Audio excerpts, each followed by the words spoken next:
55분까지로 알고 있는데 앞에 또 시간에 또 막 열띤 50분까지네요. 12시 50분? 네.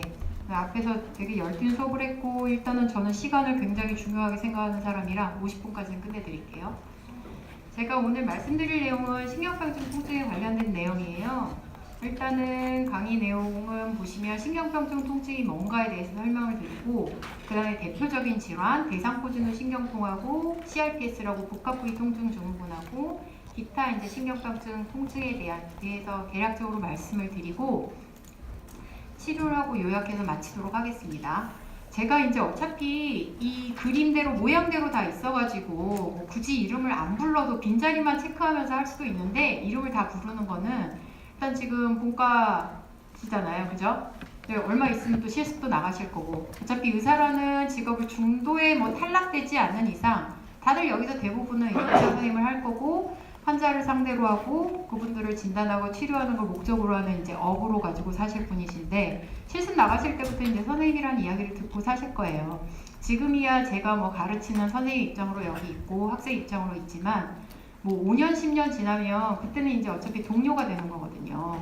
그래서 일부러 이제 제가 선생님이라고 다 이름을 불러드리면서 그만큼 본과에 올라온 이상 책임감을 가져야 되는 거죠. 뭐 예과 때야 어차피 예과 거쳐서 올라오셨으니까 뭐 안 해도 되고 뭐 해도 되고 그렇지만 자기 그 뭐 실수 하나로 어떻게 보면 한 인간에 대해서 굉장히 돌이킬 수 없는 과오가 될 수도 있는 거고 또 자기가 조금만 신경 썼는데도 그 사람이 굉장히 아웃컴이 좋아지는 걸 보면서 정말 중요한 직업이라는 생각을 하거든요. 그래서 매 순간순간마다 좀 진심을 다해서 하는 게 좋은 자세가 아닐까 싶어요. 자, 그러면 이제 통증의 경로에 대해서 말씀을 드리면 이제 여기서 전기 자극이 들어간다 쳐요. 그러면 이제 신경 전달 경로를 따라서 주로 A 델타와 C 파이버를 통해서 들어가서 등 쪽 신경절을 통해서 척수의 도잘문, 척수 후각으로 들어가게 되고 이제 데커시에이션이 돼서 반대쪽 스피노살라믹 트랙을 통해서 뇌에서 인치를 하게 된다는 거죠. 그냥 예를 들면 우리가 손을 뭐 못에 찔렸어요. 못에 찔리면 정말 수초에서 수분 사이에 이게 트랙을 따라서 척수신경을 통해서 뇌로 인지가 되고 뇌에서 인지가 되면 어때요? 못에 찔리면 가만히 있나요? 바로 손을 떼면서 아야 그러면서 손을 떼죠. 그러니까 운동신경도 작용하고 동시에 처음에 찔렸을 땐 되게 아프거든요. 근데 한 수초에서 수분 지나면 처음에 아팠던 강도보다 조금 약해지는 걸 느껴요. 그러니까 그 말은 뭐냐면 우리 몸에서는 항상 밸런스를 이루려는 작용을 가지고 있고 상대적으로 덜 아픈 물질들이 우리 몸을 보호하기 위해서 이제 분비가 되고 있는 거죠.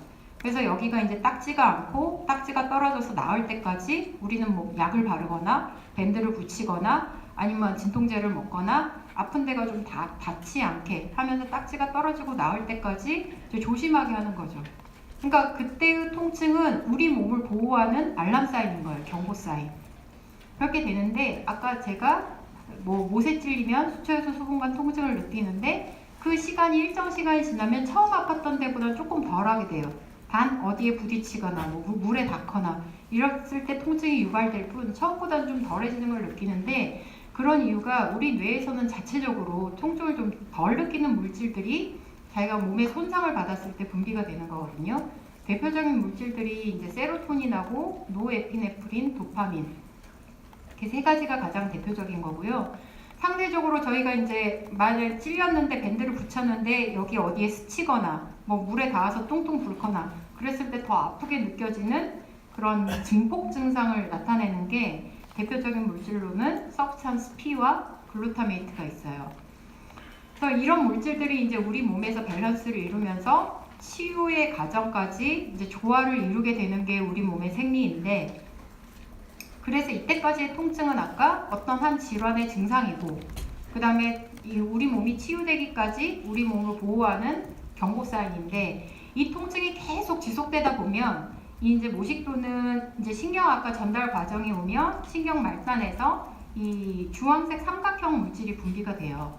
이건 글루타메이트인데 요게 많이 분비가 되면 이제 통증을 느끼기 때문에 아까 뇌에서 디센딩 이니비션이 돼서 약간 마약성 계통을 띠는 이 네모 물질들이 같이 분비가 되거든요. 그래서 밸런스를 이뤄서 시냅스후막에 좀 평온하게 유지를 하는 그런 역할을 하는데 만약에 지속적으로 계속 자극이 유입이 되면 이 삼각형들이 많이 분비가 돼서 증가가 되겠죠. 그럼 이 오피오이드성 물질, 좀 통증을 덜 느끼는 물질들이 우리 몸의 자체 내에서 분비되는 것보다 더 많아지게 돼요.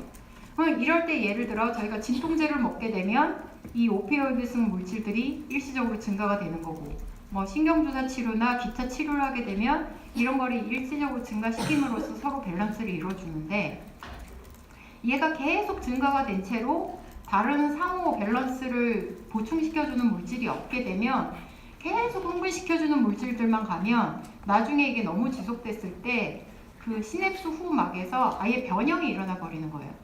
뒤에 통증을 느끼는 그 세포 리셉터들이 막 증가가 되는 거죠. 그래서 평소에 똑같이 이런 물질들이 똑같이 분비가 돼도 여기서는 과통각을 느끼게 되는 거예요. 이런 기전들이 요즘에서는 이제 밝혀졌고, 그래서 보통은 생리적인 반응이 있을 때 통증이 자극이 없으면 통증은 0이고 통증이 증가할수록 통증 강도는 증가되게 되는데, 이게 너무 통증이 만성화되다 보면은 이 곡선 그래프 자체가 랩트 시프트가 되면서 병적 반응을 일으키게 되는 거죠. 즉 자극이 조금 있을 때 요만큼 느껴야 되는데, 한 1 정도로 느껴야 되는데 자극이 조금 있어도 통증을 많이 심하게 느끼게 되는 거고, 자극이 없을 때는 안 느껴야 되는 게 맞는데 자극이 없을 때 자체도 통증을 느끼게 되는 거죠. 이질통을 느끼게 된다는 거예요. 그러니까 뭐 만지거나 닿거나 바람이 스치거나, 이거는 터치에 관계된 거라 촉각에 관계된 거라 A 베타 파이버인데, 이게 너무 오래되다 보면 이 신경 그 세포 자체가 변하게 돼서 요거를 이제 통증으로 느끼게 된다는 거죠. 그래서 이거는 이제 이미 밝혀진 내용인데, 이 신경계가 어차피 달락달락 끊어진 게 아니라 말초신경에서 그 다음에 척수, 그 다음에 스피노살라믹 트랙을 통해서 뇌까지, 신경계는 다 우리 몸에 신경계는 얼기설기 다 연결이 돼 있거든요. 그래서 뭐 일례로 들자면 대상포진을 알아서 대상포진 후 신경통으로 된 사람이 있고 대상포진으로 완치된 사람이 있다 쳐요. 그럼 대상포진은 대상포진 자체가 질환이고 대상포진 급성기의 통증일 때는 그게 그냥 증상이거든요. 근데 대상포진 후 신경통이 되면 그거 자체가 질환명이 돼버려요. 그래서 이렇게 대상포진 후 신경통이 없이 완치된 75세 여자 환자랑 대상포진 후 신경통으로 이행된 72세 여자 환자를 봤을 때, 여기서는 똑같이 70대의 여자 환자를 이제 성별이랑 연령을 맞췄고, 그랬을 때 이제 피부, 이제 보통은 대상포진이 띠를 뚫으듯이 한쪽으로 더마토말 디스트리뷰션을 하면서 통증을 동반하는 질환인지라 이 피부 생검을 해봤더니 여기는 신경통으로 이행되지 않은 사람들은 뭔가 조직이 치밀하죠. 그래서 신경세포들이 이렇게 1670이나 있는 반면에 대상포진 후 신경통으로 이행된 사람은 신경세포가 보기에도 아트로피, 디스트로피 돼 있는 거예요. 거의 10분의 1 정도로 줄어있는 걸 알 수가 있어요. 즉 신경세포 자체가 변해버렸다는 거고요. 말초신경뿐만 아니라 이렇게 스파이널 코드의 도잘훈도 정상인은 이렇게 넓은데 CRPS 환자는 반 이하로 줄어든 것을 알 수가 있습니다. 이것도 마찬가지로 디스트로피, 아트로피 된 거고, 대상포진 후 신경통으로 사망한 환자도 보통 편측으로 오니까 정상에 비해서 아픈 쪽이 반 이하로 줄어든 것을 볼 수가 있습니다. 또한 이게 이제 너무나 오래되게 되면은, 만성이 되게 되면 뇌에서 통증을 인지하는 특정 부위가 활성화되게 되거든요. 그래서 이렇게 되면 중추신경화, 중추감작화가 되기 때문에 치료가 더 어려워지게 됩니다. 이뿐만이 아니라 그냥 허리 아픈 사람 있잖아요. 뭐 디스크나 협착증 환자, 그냥 허리나 엉치나 그런 데만 아픈 게 아니라 예를 들어 다리가 저리거나 쥐가 나거나, 아니면 뭐 주위 할머니나 할아버지 어르신들 중에 다리가 남의 살 같고 뭐 모래알 밟는 것 같고 이렇게 이상하시다 분은 이미 신경병증성 그 증상을 갖고 있는 거거든요. 이렇게 오래되면은 그 전두엽 폐회질 뇌영족도 줄어들어요. 그러니까 좀 말도 어눌하게 하는 것 같고 앞뒤도 안 맞는 것 같고, 통증 환자들 중에 이런 분들이 꽤 계시거든요. 또한 뭐 CRPS 환자들도 통증 기간이 길수록, 그 다음에 많이 아팠던 사람일수록 뇌 회백질 밀도가 떨어진다는 보고가 이미 나와 있습니다.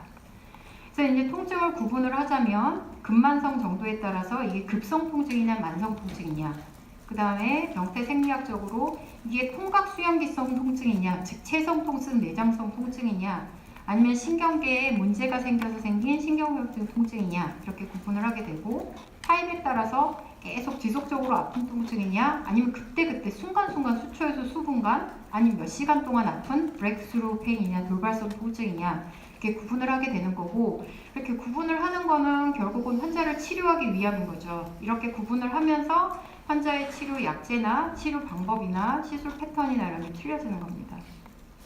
그래서 반복된 얘기지만 급성 통증은 통증 자체가 증상이기 때문에 우리 몸을 보호하기 위한 경고사인, 알람사인, 통증 자체가 증상이고 좋은 통증이고요. 이게 보통은 3에서 6개월, 예전에는 6개월이 지나면 만성통증이다 그랬는데 요즘에는 3개월만 지나면 또 만성통증이라고 정의를 하거든요. 그래서 만성통증은 일단 통증 자체가 질환이기 때문에 이미 이제 나쁜 통증이라고 설명할 수 있겠죠.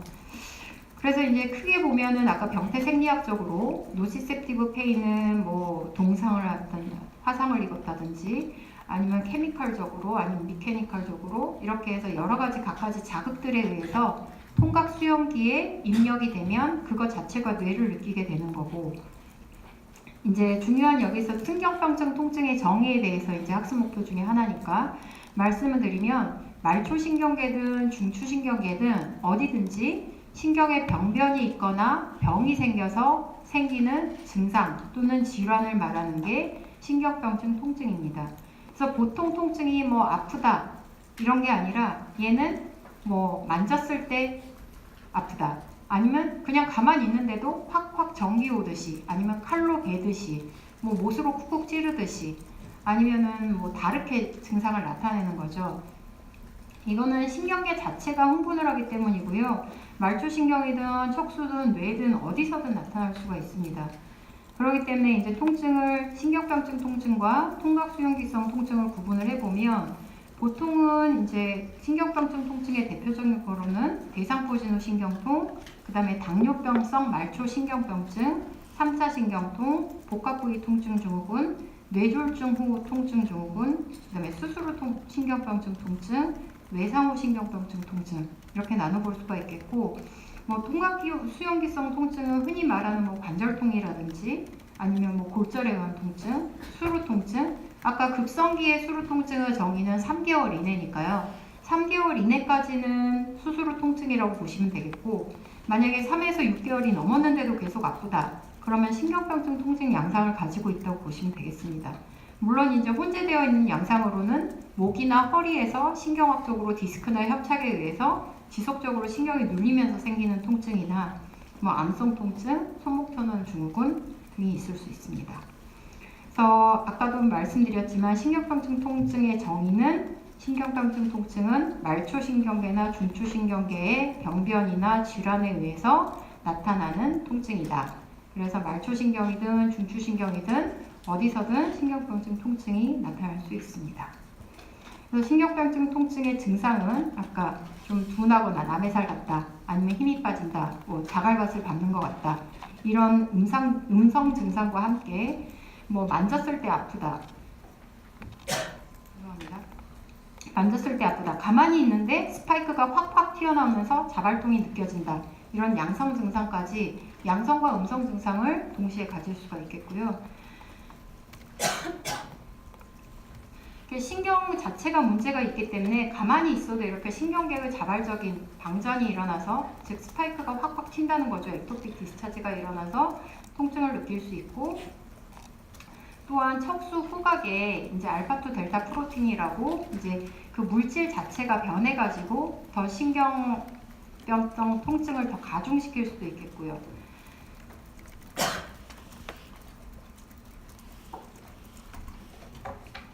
그리고 이제 마약성진 통제의 흥분도가 신경병증 통증에서는 좀 떨어져 있기 때문에 일반적으로 마약성진 통제가 잘 듣는 거와는 달리 신경병증 통증에서는 초창기에 그닥 잘 효과가 없을 수도 있습니다. 그래서 통증 크기를 이제 비교를 하자면 0에서 100점까지로 보는데요. 보통 산모가 애날 때 통증을 70에서 80으로 보거든요. 그랬을 때 이제 복합부위 통증 증후군은 거의 7, 80 이상, 100점까지 호소하게 되게 됩니다. 그래서 이제 여러 가지 신경병증 통증 양상을 사진으로 이제 보게 되면, 대상포진은 이렇게 신경절을 침범해서, 그러니까 수두를 앓았던 수두 바이러스가 몸속 신경절에 숨어 있다가 이게 사람이 면역력이 떨어지거나 좀 컨디션이 안 좋으면 얘가 활성화돼요. 활성화돼서 그 숨어있던 신경절에서 서서히 튀어나와서 신경 지배 영역 쪽으로 이제 증상으로 나타나는 게 이렇게 물집처럼 띠를 두르면서 나타나게 되고 통증을 같이 동반하게 됩니다. 이때는 대상포진이고요. 대상포진은 보통 한 달까지를 말을 하고 이제 이게 수포가 농포가 되고 고름이 잡히고 그 다음에 가피가 형성이 돼서 즉 딱지가 앉아서 딱지가 떨어지고 나올 때까지가 대상포진이에요. 그럼 그때 당시의 통증은 대상포진에 수반된 증상인 거죠. 근데 얘가 딱지가 다 떨어지고 나왔는데 겉에 뭐 아무것도 없어요. 근데도 통증이 있다. 그럼 이거는 진단명이 대상포진 후 신경통이 되는 거예요. 이분 같은 경우는 상처가 하나도 없어요. 흉터도 없고 수포도 없어요. 근데 이러고 나타났어요. 왜냐면 날씨가 선선함에도 불구하고 이렇게 나타난 이유가 여기가 닿으면 쓰라리고 아프대요. 그래서 이렇게 속옷을 이렇게 찢어가지고 이렇게 입고 나타나신 거예요. 이런 경우는 대상포진후 신경통인 거죠. 겉에서 보기엔 멀쩡한데 신경에 병이 생겨서 아픈 거니까요. 이런 사람도 있고 어떤 사람은 옷걸이로 옷이 안 닿게 이렇게 장치를 만들어서 와이셔츠 속에다가 이렇게 만들어서 입고 오신 분도 있고 어느 시골 할아버지는 그 대나무 죽부인 있잖아요. 그걸 자기가 개조를 해서 이렇게 통발을 두르도록 해서 그 장치를 하고 만들어 오신 분. 그만큼 옷이 닿는 거는 그냥 촉각이잖아요. 유해한 자극이 아닌데 통증 자극이 아닌데 그걸 뇌에서는 통증으로 인식을 하는 거죠. 그 다음에 이거는 환지통인데요. 팬텀 림페인. 이분은 디엔포스로 다리를 앰퓨테이션 했어요. 근데 없는 다리가 아픈 거예요. 다리가 없으면 안 아파야 되는데 자기는 왼쪽 발가락이 아프다. 그러니까 이미 뇌에서는 왼쪽 발가락에 대한 통증이 입력이 자극이 돼버린 거죠. 그러니까 이런 경우는 이쪽에다 처치를 해드릴 수도 없고 결국은 척수나 뇌 레벨에서 치료를 해드려야 되는 거죠. 이분 같은 경우는 간 이식을 했어요. 자제분한테 이제 생체간을 이식받아서 간 수술, 간 이식 수술은 굉장히 성공적으로 잘 됐고 기능도 정상인데 이 상처 부위 따라서 쓰라리고 아프고 따갑고 전기 스파이크가 나고 그러니까 수술 후 신경병증 통증인 거죠. 적절한 시기에 이제 빠르면 1개월 아니면 3개월 이내에 빨리 처치를 해줬으면 좋아질 수가 있는데 이제 너무 만성화돼 버려가지고 이제 이렇게 신경병증 통증으로 남은 경우가 있고 이분은 이제 뇌졸중이어서 소위 풍이 왔어요. 근데 팔이 안 올라가는 게 문제가 아니라 안 올라가는 팔이 반쪽이 아프시다는 거죠. 그래서 이거는 뇌에 스트로크가 온 이후에 포스트로크 페인 이렇게 뇌졸중 후에 그러니까 중추신경계에서도 신경병증 통증이 이렇게 나타날 수가 있고 이거는 이제 암 환자로 방사선 치료를 했는데 방사선 치료는 성공적인데 방사선 치료를 맞았던 이 부위가 아프시다는 거죠. 방사선 치료 후에 페리페럴 뉴로파식 페인이 올 수 있고 이분은 이렇게 표시를 해왔어요. 항암 치료나 당뇨가 있게 되면 이렇게 페리페럴 뉴로파식 페인이 스타킹 글러브 패턴으로 나타날 수 있습니다. 그래서 이렇게 찌릿찌릿하고 아프고 뭐 남의 살 같고 칼로 베는 것 같고 이런 통증을 호소하는 분들도 계십니다. 그래서 이렇게 여러 가지 신경병증 통증을 알아보았고 이제 CRPS라고 해서 흔히 뭐 CRPS라고 하는데 뭐 연예인 중에 신동욱이 뭐 알았다고 그래가지고 저한테도 뭐 인터뷰나 자문 요청한 적도 있고 뭐 다른 사람들도 이 질환에 대해서 뭐 군대 가서도 또 이런 걸로 문제가 많이 있으신가 봐요. 그래서 이런 거에 대해서 인터뷰가 가끔 오기는 하는데요. 컴플렉스 리저널 페인 신드롬이라 그래서 복합부위 통증 증후군의 약자예요.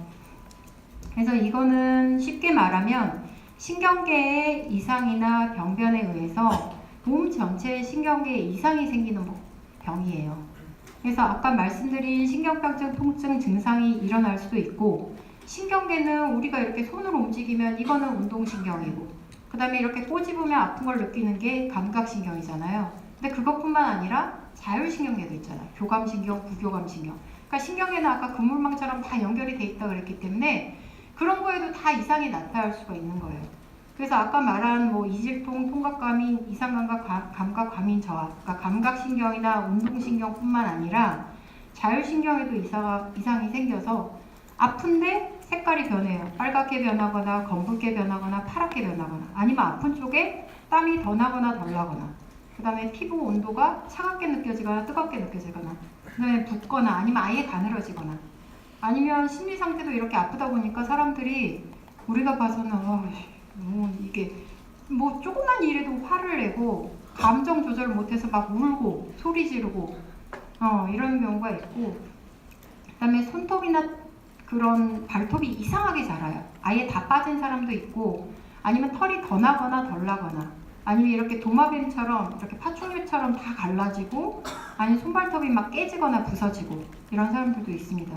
제가 자료 사진을 최근 업데이트된 사진을 그게 지금 띄우지는 못했는데요. 이 예전 환자들 사진 보면 이렇게 조금 뭐 아픈지 알겠죠? 이 아래는 색깔이 다 빨갛고 발톱이 이렇게 다 깨지고, 깨지다 보니까 본인이 보호하려고 이렇게 테이프를 붙였고요.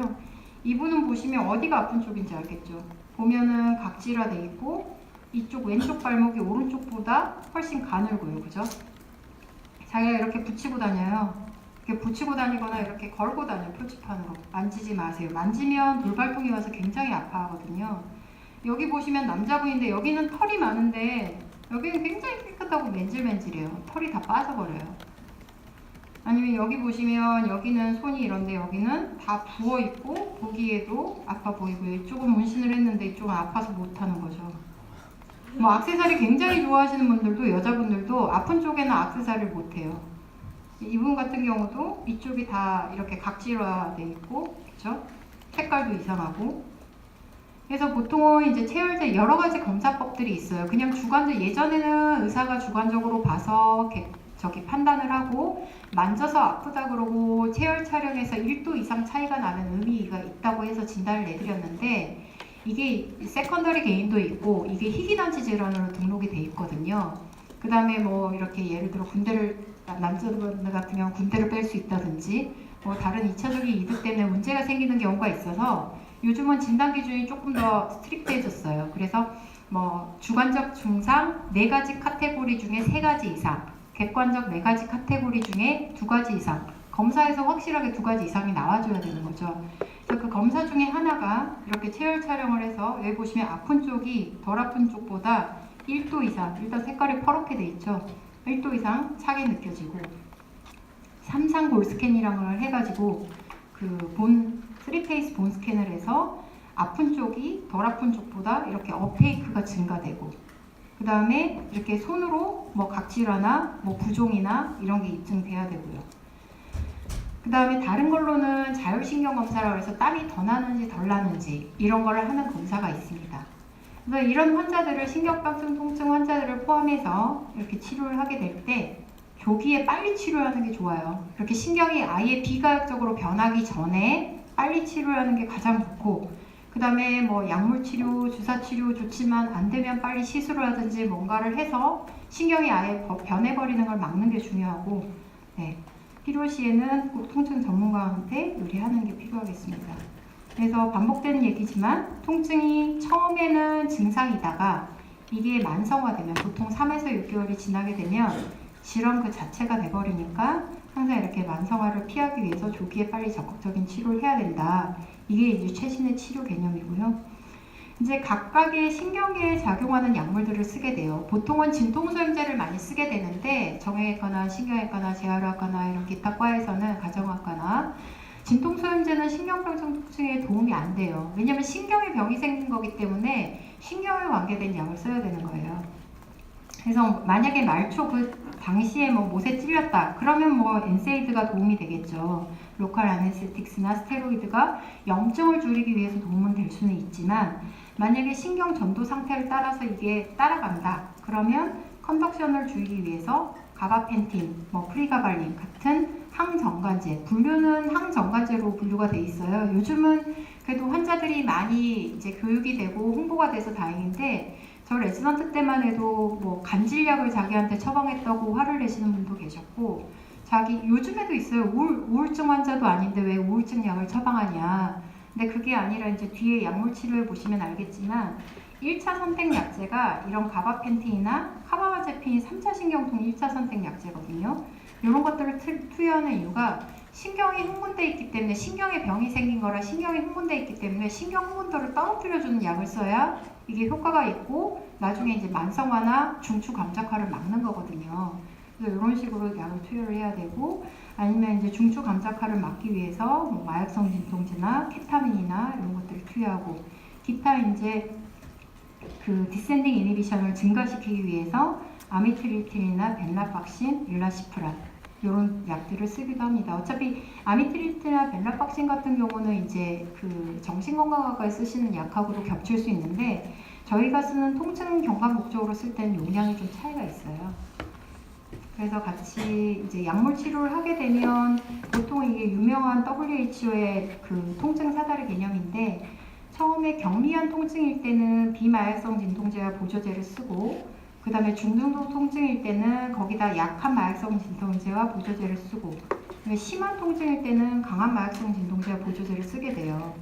근데 이게 요즘에는 개념이 바뀌어서 처음부터 그냥 통증의 심한 정도에 따라서 초장부터 그냥 통증, 시각 통증 등급 3, 10점 만점에 3 이하인 거는 비마약성 진통제를 쓰고 4 이상 되는 중증도 심한 통증일 때는 그냥 처음부터 필요시에 약한 마약성 진통제든 강압성 마약성 진통제든 그냥 초장에 써서 빨리 통증을 잡는 게 만성화를 막는다. 이렇게 요즘은 얘기가 되고 있습니다.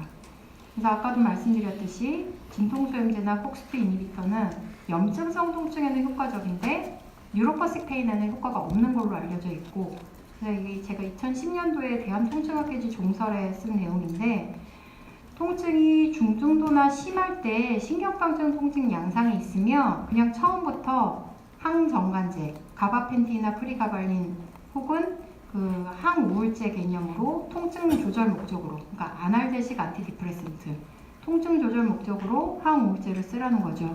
그래서 이게 1차 선택 약제예요. 항정관제와 항우울제가 1차 선택 약제고 요걸로 조절이 안 되면 약한 또는 강한 마약성 진통제를 추가를 하게 되고 이렇게 해도 안 될 때는 약제를 부작용을 줄이면서 통증 효과를 극대화하기 위해서 이제 약을 조합해서 쓰는 게 추천이 되고 있습니다. 그래서 이제 약제 면면을 살펴보면 뭐 다 아는 것도 물론 중요하겠지만 중요한 것만 짚고 넘어가면 항정관제에는 가바펜틴, 프리가발린 이게 이제 1차 선택 약제고요. 카바마제핀이 이제 상품명으로 테그레톨인데 그 3차 신경통의 1차 선택 약제.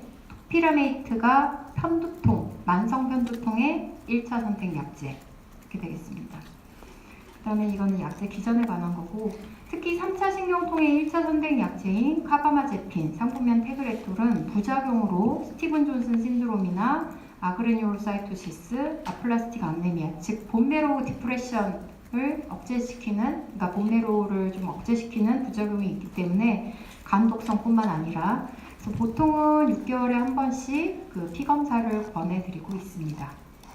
그 다음에 두 번째 1차 선택 약제로는 항우울제.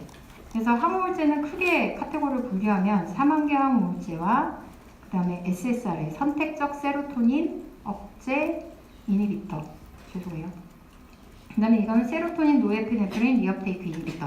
맨 앞에 첫 그림에 기억나시는지 모르지만 디센딩 이니비션, 그러니까 아플 때 우리가 못에 찔렸을 때 덜 아프게 하는 마약성 계통에 덜 아프게 하는 물질들이 분비가 되고 더 아프게 가중시키는 물질들이 분비된다고 처음에 나왔을 거예요. 그래서 그때 세로토닌하고 노에피네프린이 좀 덜 아프게 하는 물질이라고 설명을 드렸을 겁니다. 앞에 세 줄 제가 이야기하면서. 그래서 워낙에 TCA가 사망계 상우울제가 좀 오래됐고 제일 오래된 약이고 가격도 싸고 여기 보시면 알파1, H1 아세틸콜린, 노에피네프린, 세로토닌 여러 리셉터에 다 관여를 하기 때문에 통증에 관한 효과는 가장 뛰어나요. 근데 문제는 뭐겠어요? 여러 리셉터에 작용을 하니까 부작용도 또 크겠죠. 그래서 이제 환자들이 약제를 잘 드시면서 따라주는 게 중요한데 잘 못 따라오게 돼요. 그래서 이제 생각하게 된 게 SSRI, Selective Serotonin Reuptake Inhibitor인데 얘는 세로토닌 하나에만 관여를 하니까 부작용은 적은 대신에 통증에 관한 역할은 TCA보다 훨씬 적은 거예요. 오히려 항우울 효과는 좋고요. 그래서 이제 최근에 부각이 된 게 SNRI라고 해서 세로토닌, 노에피네프린 두 개에만 작용을 했더니 통증은 줄이면서 부작용은 TCA보다는 적고 얘보다는 통증 효과는 좋은 이렇게 아이디어를. 그래서 최근에는 1차 선택 약제를 아예 안티컨벌선트랑 SNRI가 두 개를 전 세계적으로 가입을 하고 있습니다. 그래서 여러 가지 부작용, 약제는 뭐 아스피린, 타이레놀, 뭐 아세타미노펜도 다 부작용이 있으니까 부작용이 없는 약제들이 없어서 다 적절히 보면서 좀 쓰셔야 되겠고요. 세 번째로 이제 설명드릴 약제는 오피오이드, 마약성 진통제인데 중증도에서는 약한 마약성 진통제를 먼저 스타트하고 심한 통증일 때는 처음부터 그냥 센 마약성 진통제를 써라. 대신에 마약성 진통제도 이렇게 여러 가지 부작용이 있을 수 있으니까 적절히 환자의 상태를 봐가면서 써야 되겠다. 그 다음에 마약성 진통제를 오래 쓰게 되면 이제 약제의 내성이 생길 수도 있고요. 아니면 마약성 진통제 자체가 너무 과용량으로 쓰게 되면 그것 자체가 통각을 일으킬 수가 있거든요. 그래서 만약에 마약성 진통제를 내가 이 사람을 계속 100을 쓰고 있었어요. 통증이 잘 조절되다가 갑자기 더 아파졌어요. 더 아프다고 이야기를 해요. 그럼 예를 들어서 그때 이 사람의 마약성 진통제에 뇌성이 생겨서 효과가 없는 건지 아니면 마약성 진통제 자체가 이 사람한테 통증을 유발시킨 건지 이걸로 의사가 잘 판단해서 감별을 해야 될 것 같고요. 마약성 진통제를 잠깐 써야 되는데 계속 장기간을 오래 쓰게 되면 이민이나 호르몬 변화도 나타날 수 있기 때문에 항상 중간중간 환자를 볼 때 모니터링을 잘 하셔야 될 것 같습니다. 그래서 항상 마약성 진통제를 쓰는 원칙은 처방용, 좀 오래 지속되는 컨스턴트 페인을 유지하기 위해서 오래 지속되는 용량을 먼저 쓰시고 그때 돌발통으로 올 때는 속효성으로 짧은 용량을 쓰시는 게 이제 중독이 안 되고 신체적, 정신적 의존이 안 되게 하는 지름길일 것 같고 항상 부작용은 없으면서 통증을 줄이고 적정 상태를 유지하는 이런 식으로 마약성 진통제를 써야 되고 혹시나 몰핀 용량 하루 200ml가 넘게 되면 다른 대안적인 방법을 생각해 보셔야지 마약성 진통제는 천정 효과가 없기 때문에 우리 다 교실에 천정이듯이 약제는 모두 최대 용량이 있는데 마약성 진통제는 최대 용량이 없어요. 계속 올라갈 수가 있기 때문에 항상 감시를 의사가 잘 해야 될 것 같습니다. 뭐 이제 기타 보조제로는 리도카인, 국소마취제 패치가 이제 대상포진후 신경통 환자에게 우리나라에서 허가가 난 상태고 기타 이제 고추씨에서 추출한 캡사이신, 뭐 최근에 부각되는 신개념 약제로는 캡사이신 패치제, 미국에서랑 유럽에서는 큐텐자 패치로 이제 허용이 돼 있는데 아직 국내에는 안 들어온 상태고 이제 요약해서 말씀드리면 신경병증 통증에 이 핑크색이 1차 선택 약제예요. 사망계 항우울제, 가바펜딘 프리가발린 항정관제, 들록세틴 벤라박시는 아까 말씀드린 SNRI입니다. 이렇게 되고 퍼스트 혹은 세컨으로 가이드를 하는 게 토피칼 리도카인 패치랑 캡사이신 패치. 그 다음에 세컨과 서드로 가이드를 하는 게 트라마돌 오피오이드. 그 다음에 서드와 포스로 가이드하는 게 뭐 보툴리는 톡신이나 기타 약제들이 되겠습니다. 그래서 이거는 이제 영국을 위시한 유럽에서 가이드를 하는 건데 결국 반복되는 이야기입니다. 퍼스트로 가이드하는 게 프리가발린, 가바펜틴, 안티컨벌선트와 TCA, 들록세틴이 SNRI거든요. 이렇게 요약을 해보면 되겠고 세컨 라인으로는 이 약제를 서로 바꿔보거나 조합을 해서 쓰고 3단계는 약한 마약성 진통제를 쓰거나 그래도 안 되면 통증 전문가에게 의뢰를 하라라고 되어 있습니다. 아직까지도 전 세계적으로 글로벌하게 보면은 진통소염제가 44% 처방을 하고 있어요. 신경병증 통증에. 그래서 특히나 가바펜틴, 프리가발린 항정관제나 항우울제 같은 경우는 처방률이 10%도 안 돼요. 그래서 일단은 뭐가 치료의 정답인지 다시 한번 이제 미래 의사 선생님 되실 분들도 다시 한번 잘 생각해 보시고 이거에 대해서 지식이 있으셔야 될 것 같고요.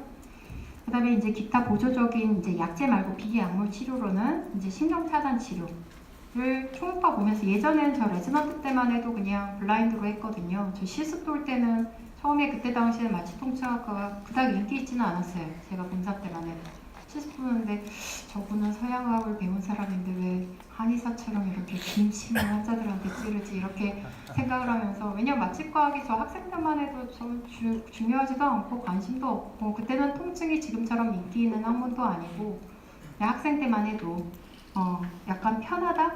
그냥 실습도라도 쉬엄쉬엄 가는 느낌? 이런 느낌이었는데 지금은 다 초음파 보면서 신경을 직접 보면서 실시간으로 주사 치료를 하고 이렇게 엑스레이를 보면서 혈관 흡수가 되는지 안 되는지 이때만 해도 제가 펠로우 때예요. 선생님이 지금 이때 당시에 레지던트였는데 지금은 스텝이죠. 이렇게 하고 실시간으로 이제 엑스레이를 보면서 이제 바늘 끝에 한 0.5에서 1cm 정도 사우나 환자한테는 그냥 사우나 열탕 온도 정도로 여름은 신경을 살짝 기절시킵니다 라고 설명을 하는데 42도 정도로 여름구를 하면은 통증을 오래 가게 하거든요. 운동신경에는 전혀 이상이 없이.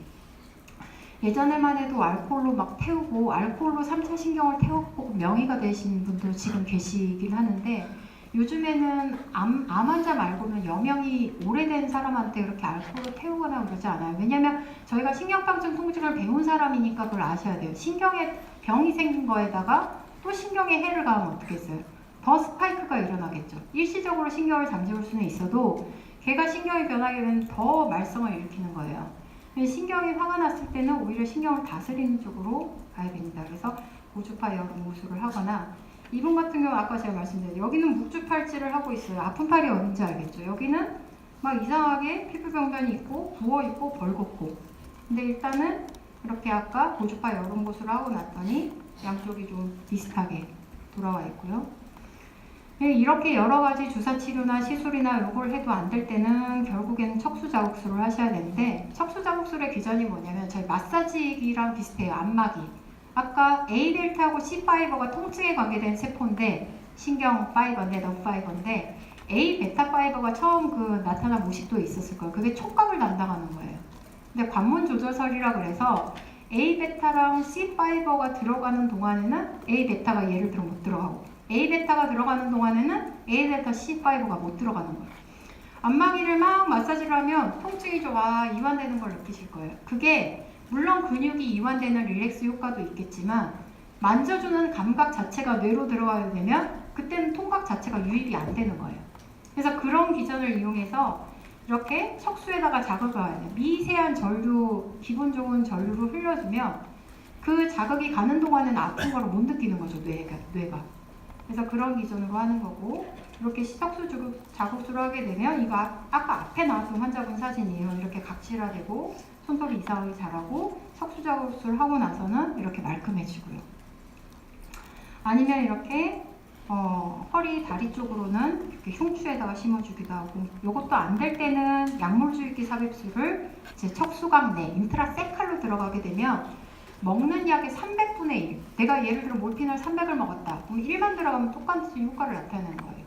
그 컨버전 레이쇼가 먹는 게 300이면 그거의 3분의 1이 IV 그러니까 100 거기서 10분의 1이 에피듀랄 10 거기서 또 10분의 1이 인트라세칼 그래서 1 그래서 300을 먹었다면 1만 들어가면 되니까 굉장히 드라마틱하죠. 그래서 이게 워낙에 되게 비싼데 보험이 2014년 말부터 돼서 반 정도 선별급여를 지금 해주고 있어요. 아마 내년 봄에는 다 풀린다고 하는데 워낙에 비쌌던 시술이라 처음에는 1,500, 2,000 했었고요. 2014년 말에 풀린 이후로는 반 보험돼서 한 750, 800돈 하고 아마 내년 봄에는 풀린다니까 그래도 보험 대도 한 400 정도 될 거예요. 그래서 굉장히 비싼 시술이긴 한데 워낙에 이제 효과가 좋고 부작용 예를 들어 300을 먹는데 1만 들어가면 되니까 약제에 대한 부작용도 많이 줄이고 이제 환자분들이 요즘은 또 삶의 퀄리티를 많이 생각을 하니까 하시는 분들이 좀 늦는 것 같습니다.